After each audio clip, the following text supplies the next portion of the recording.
નવા ફૂલ આવી ગયા છે.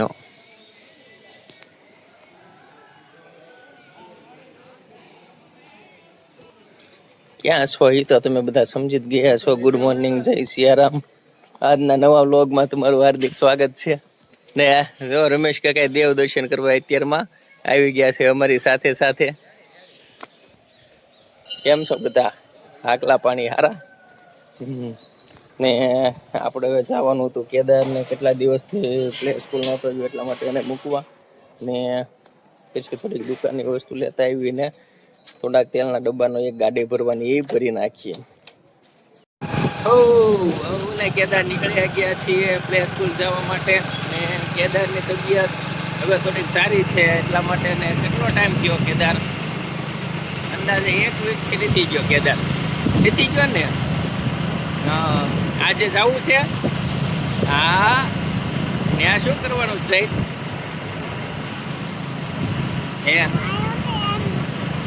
શું? હા ઠીક. અને સામે જે ડુંગર બતાવે એની ઉપર આપણા શિહોરી માતા બિરાજમાન છે, જે શિહોરની શાન ગણાય.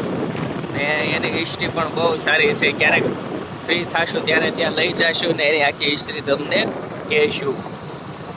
અમે આવી ગયા હતા સવારમાં પેટ્રોલ પુરાવવા માટે ને પેટ્રોલ પુરાવી નાખ્યું છે આપણી બાઇકમાં. ને હવે આપણે નીકળી જઈએ દુકાનની વસ્તુ લેવાના. સવારમાં ખર્ચો થઈ ગયો છો ભાઈ પેટ્રોલનો, એટલે કાંઈ બોલશો નહીં. આપણે આવી ગયા હતા સલૂનમાં હેર કટ કરવા માટે ને હવે હેર કટ કરીએ ને કેવા લાગે છે નવા એ કહેજો મને. જો આપણું નવું લુક હો ભાઈ. હેર કટિંગ કરાવી નાખ્યું છે આજે ને 2-3 દિવસથી કરાવું હતું પણ કાંઈ ટાઈમ નહોતો મળતો. પ્લે સ્કૂલેથી કેદાર નહીં લેતા આવ્યા. આપણું દુકાનનું કામ પતી ગયું ને અંદર જઈએ શું કરે છે બધા.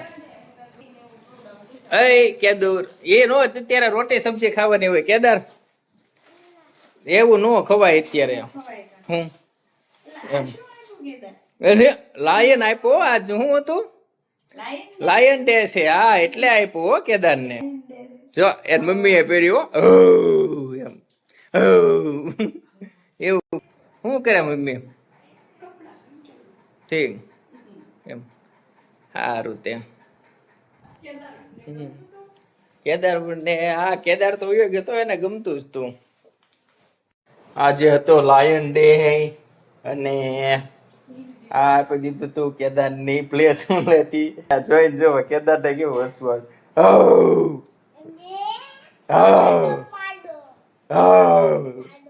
જાડો પાડો લાયન હોય આ એમ ન કહેવાય. ભૂખ લાગી ગઈ હતી એટલે હું ને કેદાર ભાઈ નાસ્તો કરવાનો હતો. અને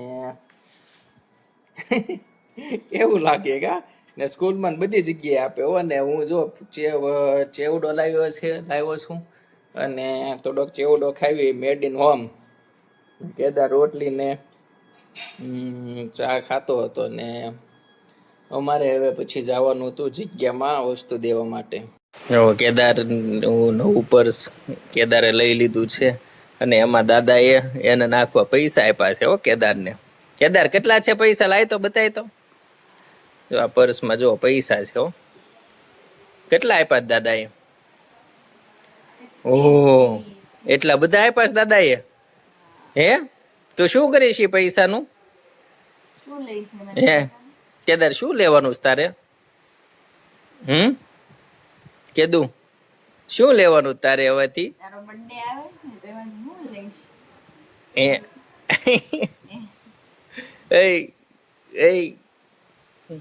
હાલો આમ જુઓ સંશોધનમાં જુઓ મમ્મી એની પ્રયોગશાળામાં આવી ગઈ છે ને. એ કેદાર કાંઈ લેવાનું નથી હો ફ્રીજમાંથી. રેવા દે. જો મમ્મી એની પ્રયોગશાળામાં આવી ગઈ છે ને પ્રયોગશાળામાં આજે છે મરચાના ભજીયા, પછી બટેટાના ભજીયા ને જો ગરમા ગરમ બીજા તળાઈ છે ભજીયા. ને ગેસ તો જો બગાડ્યું. એટલું બધું બગડ્યા ભજીયા બનાવવામાં. હે મમ્મી તે ડેઈલી જોતા હોય ને બ્લોગ એ વઈ આવજો ભજીયા ખાવા. જો પછી કેતા નહીં. કહી દે મમ્મી હાલો ભજીયા ખાવા એમ કહી દેતા. હાલો ભજીયા ખાવા. હા પછી કાલ નહીં મળે હો. અત્યારે આવો તો જ આજે રાત્રે. કાલ ઠરેલા મળશે. નહીં ઠરેલા નહીં કાંઈ નહીં. કાલમાં કાંઈ નહીં. આજમાં જ આવવાનું ભજીયા ખાવા. હે ને એમ ને આ જો શું કરે કેદાર? તમારા ખિસ્સામાં લીંબુ નાખ્યું. ડેડી ના નજર બજર ન પડી જાય એટલે જો મારો છોકરો ખીચામાં લીંબુ નાખે છે. જો આ લીંબુ એને નાખ્યું હતું ઠંડુ ઠંડુ. કેવા લાગ્યા કેદાર? મસ્તી ના લાગ્યા. ને જો બટેટાના ને મરચાના ભજીયા છે તૈયાર. કેદાર ઈ ગરમ છે, આ ખા, આ ઠંડી થઈ ગયેલી છે. આ તો બહુ ગરમ છે દીકા. હે કેદાર તો ખા, તને ભાવે છે? મરચાનું ખાઈ જોઈ. અલ્યા બહુ સરસ કા. જો કેદાર આવી ગયો તો આપણી સાથે બેસવા માટે દુકાને, અને બેઠો બેઠો બિસ્કિટ ક્રીમ વાળું ખાય છે એ દુકાને આવીને. હે ને ભાવે તને? અને આપણે ત્યાં જવા મોડું થઈ ગયું. જો 10:05 થઈ ગઈ છે, પણ એક યાદી છે એ તૈયાર કરવી પડશે, એટલા માટે તૈયાર કરીને પછી જઈએ. અને કેદાર તો આટો મારવા દુકાને આવ્યો હતો અને બિસ્કિટ લીધું છે જો, પછી એને મોકલી દેવી ઘરે. અને કુલદીપ, યુવરાજ ને વિશ્વરાજ ને મહાવીર બધા ફરવા ગયા હતા છોટા ઉદેપુરના કઠીવાડા. ને આ જો આવી ગયા છે ને ભાણો પણ છે, ચારેય આવી ગયેલા છે. અને મને વિડીયો ઉતારવાની ના પડી હતી તો એવું મૂકું છું. આ રામ રામ, જય સિયારામ. ઘરે જો ડેલાની બહાર ઊભા છીએ અને દુકાન વધાવીને પહોંચી ગયા છીએ ઘરે. અને 10:30 પોણા 11 જેવું થવા આવ્યું છે. અને આપણા બ્લોગને અહીંયા જ વિરામ આપીએ. જય સિયારામ.